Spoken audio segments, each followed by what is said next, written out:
3월 9일 이 시각 주요 뉴스입니다. 중동 사태에 따른 원유 가격 급등으로 코스피는 서킷 브레이커가 발동되는 등 급락세를 보였으며 개인 투자자는 저가 매수에 나섰습니다. 달러원 환율은 중동 긴장과 국제 유가 상승 영향으로 1,490원대를 넘어 금융시장 불안이 가중되는 모습입니다. 한국은행은 금리와 환율 변동성이 과도하다며 필요시 시장 안정 조치를 시행할 계획임을 밝혔습니다. 국제유가 급등으로 서울 채권시장은 금리 상승과 투자 심리 위축으로 불안한 상황을 보였다고 전했습니다.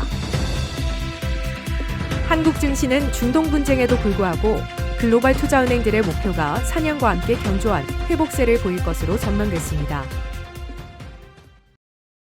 중동 사태로 원유 가격이 급등하면서 국내 증시는 급격한 변동성을 겪고 있습니다. 지난 4일에 이어 9일에도 코스피 시장에서 서킷 브레이커가 발동돼 매매가 일시 중단됐습니다.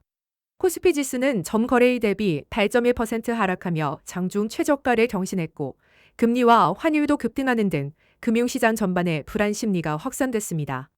외국인과 기관 투자자는 대규모 매도세를 보였으나 개인 투자자는 적극적으로 저가 매수에 나섰습니다. 이번 변동성은 2020년 팬데믹 당시 이후 최대 수준이며 스태그플레이션 우려가 시장을 압박하고 있는 상황입니다.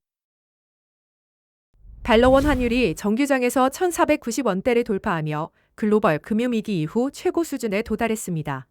중동 지역 긴장과 국제유가의 급등이 맞물리면서 위험자산 회피 심리가 확산하고 코스피는 연이엔 사이드카와 서킷 브레이커 발동으로 금융시장이 불안정한 상황입니다. 한국은 에너지 순수입국으로 유가 상승에 따른 정상흑자 축소와 환율 상승 압력이 예상되며 정부는 중동 정제 대응을 위한 비상경제회의를 개최했습니다.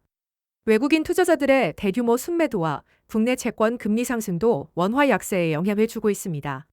이번 주 환율은 최고 1,510원대까지 열릴 수 있으며 한국은행은 시장 안정화를 위한 적절한 조치를 예고했습니다.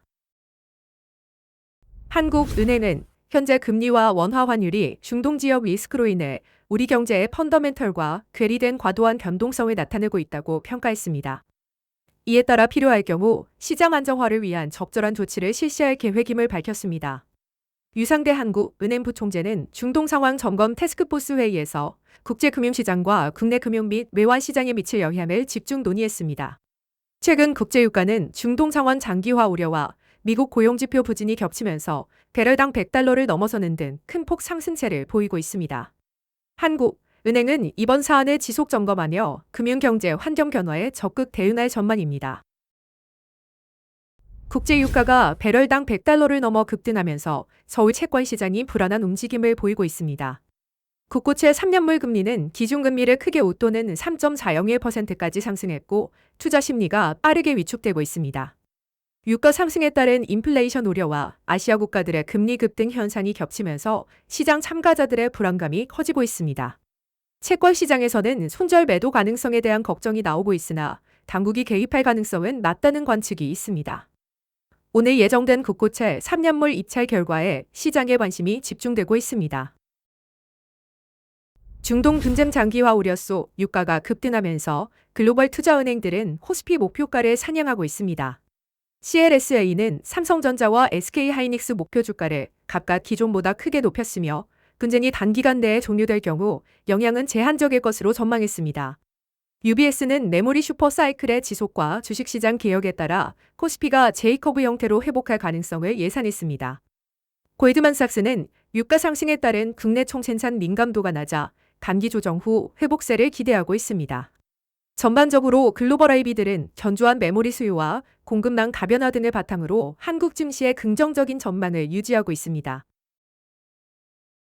지난 2월 서울 아파트 경매 낙찰가율이 전월 대비 6.1%포인트 하락한 101.7%를 기록하며 전국에서 가장 큰 낙폭을 나타냈습니다. 이러한 하락세는 강남, 서초, 송파구 등 강남 3구의 낙찰가율 급락에 크게 기인했으며 송파구는 15.8%포인트, 강남구 14.8%포인트, 서초구 8.6%포인트 하락했습니다. 정부의 다주택자 규제 강화 가능성으로 매물이 증가하고 가격 조정 우려가 커지면서 매수세가 위축된 영향이 컸습니다. 반면 마포구와 성동구 등 15억 원 이하 중저가 아파트에는 응찰자가 집중돼 서울 아파트 평균 응찰자 수가 최근 8개월 중 최고치인 8.2명을 기록했습니다. 경기와 인천 등 수도권 타 지역은 아파트 진행 건수가 줄었으나 낙찰가율은 일부 지역에서 상승하는 등 지역별 양상이 다르게 나타났습니다.